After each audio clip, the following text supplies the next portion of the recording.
जैसे जैसे विकास की रफ्तार बढ़ी है, आधुनिकीकरण बढ़ा है, औद्योगिकरण बढ़ा है, धरती बदलाव के दौर से गुजर रही है। पृथ्वी की पारिस्थितिकी भी काफी हद तक खराब हो चुकी है। ये ग्लोबल वार्मिंग का इंपैक्ट है कि पृथ्वी का औसत वैश्विक तापमान पिछले 10 वर्षों में 1.5 डिग्री सेल्सियस बढ़ा है। और इसी का इंपैक्ट है, आए दिन आप देखते हैं क्या, तूफान, बाढ़, सुखाड़, हिमस्खलन, हीट वेव की समस्या। अभी अभी कुछ दिन पहले आपके न्यूज में था, मई महीने में दिल्ली का टेम्परेचर 46.8 डिग्री सेल्सियस हो गया। आखिर इस प्रकार की समस्या क्यों, क्या वजह है, और इस समस्या के समाधान के लिए हमें क्या करना चाहिए? यानी हमें सीख लेने की जरूरत है। इतिहास अपने आप को दोहराता रहा है। आप समझ सकते हैं, प्रकृति में सीमित हस्तक्षेप तो चलेगा, लेकिन बहुत अधिक हस्तक्षेप, अनियमित हस्तक्षेप, तो उसका इंपैक्ट क्या होगा, विनाशकारी ही हो सकता है। जनरली जब कभी भी हड़प्पा सभ्यता की बात होती है तो आपके दिमाग में एक बात चलता होगा, क्यों क्यों पढ़ें ये प्राचीनतम सभ्यता को? लेकिन जरूरी है, पढ़ना चाहिए, न सिर्फ हमारे लिए, आपके लिए। आज पूरे विश्व के लोगों को सीख लेने की जरूरत है इस सिविलाइजेशन से। आप समझ सकते हैं, विश्व की प्राचीनतम नागरीय सभ्यताओं में से एक कौन? हड़प्पा सभ्यता। 2500 बीसी से लेकर 1900 बीसी तक अपने विकास के चरमोत्कर्ष पर रही नागरीय सभ्यता के जितने भी आवश्यक फैक्टर्स होने चाहिए, वो सारे हड़प्पा सभ्यता में देखने को मिलते हैं। और वो सभ्यता 1900 बीसी के बाद डिक्लाइन के फेज में आ गई, पतन शुरू हो गया। 1700 बीसी तक आते आते आप देखते क्या है, लगातार हरा सोन्मुख रही सभ्यता, और उस सभ्यता में देहातीपन उभरने लग गया। नागरीय सभ्यता की प्रवृत्तियां क्या हो गई, समाप्त हो गई। आखिर क्या वजह था? इतनी बड़ी सभ्यता, इतनी विस्तृत सभ्यता, इतनी पुरानी सभ्यता, जिसका विस्तार आधुनिक पाकिस्तान, अफगानिस्तान, भारतीय क्षेत्र में था।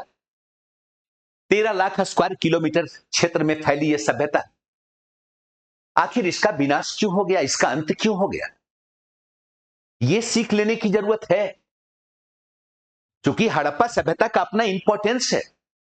उन्होंने मानव संस्कृति को बहुत कुछ दिया है। आज वर्तमान दौर में सरकार बात करती है स्मार्ट सिटी की। यह स्मार्ट सिटी का कंसेप्ट दिया किसने? हड़प्पा सभ्यता ने। आपने पढ़ा होगा, हड़प्पा सभ्यता के जितने भी नगर थे, एक आध एक्सेप्शन को छोड़ दें, सारे के सारे नगर रेक्टेंगुलर पैटर्न पे आधारित, चेसबोर्ड डिजाइन पे आधारित। नगर की सड़कें एक दूसरे को समकोण पर काटती थी। हवा के रुख के अनुकूल बने हुए नगर नहीं, नगर का आकार प्रकार, नगर निर्माण योजना बिल्कुल प्लान्ड वे में बना हुआ नगर। यह कंसेप्ट दिया पहली बार किसने? हड़प्पा सभ्यता। कह सकते हैं हड़प्पा सभ्यता के लोगों ने ही बेहतर ड्रेनेज सिस्टम का कंसेप्ट दिया, बेहतर निकास नाली का की व्यवस्था। साथ ही साथ आप ये भी देखते हैं कि हड़प्पा सभ्यता के लोगों ने ही वाणिज्य व्यापार का बिल्कुल एक स्पष्ट कंसेप्ट दिया कि जिस सामान की उपलब्धता भारतीय उपमहाद्वीप में नहीं है, उसका हम बाहर से क्या कर सकते हैं? आयात कर सकते हैं। जिसका प्रोडक्शन ज्यादा है, हम उसका निर्यात कर सकते हैं। हड़प्पा सभ्यता का एक्सटर्नल ट्रेड था, इसके ढेर सारे प्रमाण मिलते हैं। आप आश्चर्य करेंगे कि समकालीन सभ्यता, मेसोपोटामिया सभ्यता के नगरों में हड़प्पा सभ्यता के व्यापारियों की अपनी कॉलोनी थी, इसके भी प्रमाण मिलते हैं। इसका मतलब है कि वाणिज्य व्यापार का एक बिल्कुल स्पष्ट कंसेप्ट दिया। यही उन्नत वाणिज्य व्यापार था जिसके कारण उन्हें स्क्रिप्ट की आवश्यकता पड़ी होगी। तो भारतीय उपमहाद्वीप में पहली बार स्क्रिप्ट अगर देखने को मिलता है, यह अलग बात है कि पढ़ने में सफलता नहीं मिली, लेकिन हड़प्पा सभ्यता के लोगों ने दिया। मतलब स्पष्ट है कि प्रशासनिक कार्य भी होता होगा, वाणिज्य व्यापार का भी कार्य होता होगा, धार्मिक एक्टिविटी भी होती होगी। चूंकि यही 3 एक्टिविटी है जहां पे स्क्रिप्ट की आवश्यकता पड़ती है, तो क्या हुआ? पिक्टोग्राफिक स्क्रिप्ट की शुरुआत हुई कब? हड़प्पा सिविलाइजेशन में। ये कंसेप्ट भी दिया किसने? हड़प्पा सभ्यता के लोगों ने। समझ सकते? ये हड़प्पा सभ्यता के लोगों ने ही पहली बार पर्यावरण का बोध दिया। आप हड़प्पा सभ्यता के सील्स को देख लीजिए, हड़प्पा सभ्यता की पॉटरी सिस्टम को देखिए, उनके बर्तन पे ज्योमेट्रिकल डिजाइन का अंकन है, उनके बर्तन पे आप देखेंगे वनस्पति का अंकन है, पशु पक्षी का अंकन है, मदर गॉडेस का अंकन है। सिल्स पे आप देख सकते हैं पशु पक्षी का अंकन, वनस्पति का अंकन। इसका मतलब है उसी वातावरण में वो रह रहे होंगे, वही तत्कालीन दौर का वातावरण रहा होगा, प्रकृति के साथ बेहतर समन्वय रहा होगा, तभी तो सभ्यता का लगातार डेवलपमेंट हो रहा था। नहीं, जो आज वर्तमान नगर में देखने को नहीं मिलता है, हड़प्पा सभ्यता में देखने को मिलता है। नहीं, याद कीजिए, इधर 2014 की बात, लगातार स्वच्छता अभियान, हर घर शौचालय, जहां सोच है वहां शौच है, ऐसा कंसेप्ट आया भारत में। ये 2400-2500 वर्ष पूर्व हड़प्पा सभ्यता में ये देखने को मिल रहा है। 2400-2500 वर्ष पूर्व कहने का मतलब क्या हुआ? 2500 प्लस इधर का 2500 जोड़ दीजिए, 5000 वर्ष पूर्व हड़प्पा सभ्यता में ये तमाम चीजें देखने को मिल रही है। यूरोपीय कंट्री में जिस प्रकार का सेफ्टी टैंक आधारित लैट्रिन होता था, वैसे लैट्रिन सिस्टम, शौचालय की व्यवस्था हड़प्पा सभ्यता में देखने को मिल रहा है। नहीं, इसका मतलब है कि सभ्यता के लोगों ने ये तमाम निर्माण योजना, स्मार्ट सिटी इत्यादि का कंसेप्ट दिया, वाणिज्य व्यापार की उन्नत अवधारणा दी। हड़प्पा सभ्यता के लोगों ने क्या दिया? कांसा निर्माण की प्रविधि दी, टेक्नोलॉजी दिया कि भाई टीन और तांबा को मिलाकर कांसा बनाया जा सकता है। यही वजह है कि हड़प्पा सभ्यता को आप क्या कहते हैं? ब्रॉन्ज एज का दौर कहते हैं, है ना? आपने ये सब पढ़ा होगा, जानते होंगे। हड़प्पा सभ्यता के लोगों ने ही पहली बार वाटर प्रूफिंग का कंसेप्ट दिया। वाटर प्रूफिंग के लिए वो बिटुमन का इस्तेमाल किया करते थे, आपने सुना होगा। भवन की दीवारें सीधी बने, आज भी राजमिस्त्री साहुल का इस्तेमाल करता है। हड़प्पा सभ्यता के लोगों ने क्या दिया? साहुल दिया, अभी भी हम उसका इस्तेमाल कर रहे हैं। भवन की दीवारें सीधी बने, है या नहीं?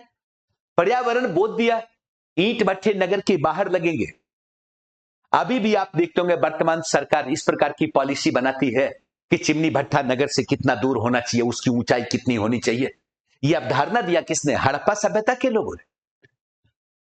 मतलब स्पष्ट है कि हड़प्पा सभ्यता के लोगों ने यह बताया कि प्रकृति के साथ जितना बेहतर आपका संबंध होगा, आपका डेवलपमेंट सुनिश्चित है। लेकिन यही सभ्यता बाद के दौर में डिक्लाइन के फेज में आ गई, जहां नागरीकरण की तमाम विशेषताएं मौजूद थी, धीरे धीरे देहातीपन उभरने लगा। क्या वजह था? लगभग इतिहासकारों ने अलग अलग कारणों की बात की है। अगर आप उस चैप्टर को पढ़ेंगे तो बाह्य आक्रमण की भी बात की जा रही है, ठीक है। लगातार नदियों में आने वाली वार्षिकी, बाढ़ की भी कुछ इतिहासकारों ने चर्चा की, भूकंप की भी कुछ इतिहासकारों ने चर्चा की। जल आप्लावन का विचार भी दिया, नहीं कि भाई जलमग्न हो गया, संस्कृति प्रभावित हो गई। लेकिन तमाम अध्ययन के आधार पर आज लगभग यह साबित हो चुका है कि सभ्यता के डिक्लाइन का मेन रीजन क्या था? तो मेन रीजन यही था, प्रकृति में बाह्य हस्तक्षेप। क्योंकि उपभोक्तावादी संस्कृति थी, वाणिज्यवादी संस्कृति थी, नागरीय संस्कृति थी, उनकी अपनी भौतिक समृद्धि काफी बेहतर थी। प्राकृतिक संसाधनों का अतिशय दोहन हुआ, प्राकृतिक संसाधनों का कुप्रबंधन हुआ। उपभोक्तावादी संस्कृति में यही होता रहा है। हड़प्पा सभ्यता जब तक प्रकृति के साथ संतुलन बनाकर रखती है, तब तक तो उसका डेवलपमेंट होता रहता। लेकिन जैसे जैसे प्राकृतिक संसाधनों का क्षरण होता गया, विभिन्न प्रकार के विनाशकारी दुष्प्रभाव उत्पन्न होते गए। यानी सभ्यता के लोगों ने अपनी एक्टिविटी के जरिए कई प्रकार के कुप्रभाव को छोड़ा, और उसी का इंपैक्ट था कि 1900 BC के लगभग में डिक्लाइन के तमाम लक्षण हड़प्पा सभ्यता में उभरने लग जाते हैं। तो क्या आज वर्तमान दौर में हम इस कगार पे खड़े नहीं हैं? वर्तमान उपभोक्तावादी संस्कृति में क्या प्राकृतिक संसाधनों का अतिशय दोहन नहीं हो रहा है? जिस प्रकार हमने जंगलों का विनाश किया, क्या निर्माण की प्रक्रिया उसी गति से चल रही है? अगर नहीं, इसका मतलब है कि हम भी उसी प्रकार का कुप्रभाव छोड़ रहे हैं। नहीं, संसाधनों का कुप्रबंधन जो सभ्यता के डिक्लाइन का कारण था, वर्तमान दौर में भी यह देखने को मिल रहा है। इस कुप्रबंधन का इंपैक्ट भी क्या होगा? नकारात्मक होगा। अगर हम अभी सचेत नहीं होते हैं विनाशकारी एक्टिविटी के साथ साथ अगर निर्माण की प्रक्रिया तेजी से आगे नहीं बढ़ी, प्राकृतिक संसाधनों का क्षरण रुका नहीं, प्राकृतिक साधनों का कुप्रबंधन पे नियंत्रण नहीं लाया गया, तो ऐसे ही तमाम प्रकार के कुप्रभाव आगे भी जारी रहेंगे। 2024 का टेम्परेचर, 2024 का हीट वेव, दुनिया के विभिन्न क्षेत्रों में इस प्रकार की अप्राकृतिक घटनाएं बार बार ये संकेत दे रही हैं कि भाई आगामी विनाशकारी प्रभाव से सचेत रहने की आवश्यकता है और इसके लिए हड़प्पा सभ्यता से सीख लेने की जरूरत है। तो आप लोग कहते हैं क्यों पढ़ें? जरूरी है। कोई भी टॉपिक अगर पढ़ रहे हैं तो उसकी महत्ता भी है और उसकी प्रासंगिकता है वर्तमान जीवन के लिए। हमें जानने की जरूरत है, सीखने की जरूरत है और प्रकृति हमें बार बार सचेत कर रही है। इसका मतलब है कि अति शीघ्र सीख लेने की आवश्यकता है और अपनी एक्टिविटी को बदलने की जरूरत है। वर्तमान बिहार सरकार की 7 निश्चय योजना के तहत हर घर नल की योजना, इसे कार्यान्वित किया गया। बड़ा सकारात्मक योजना है।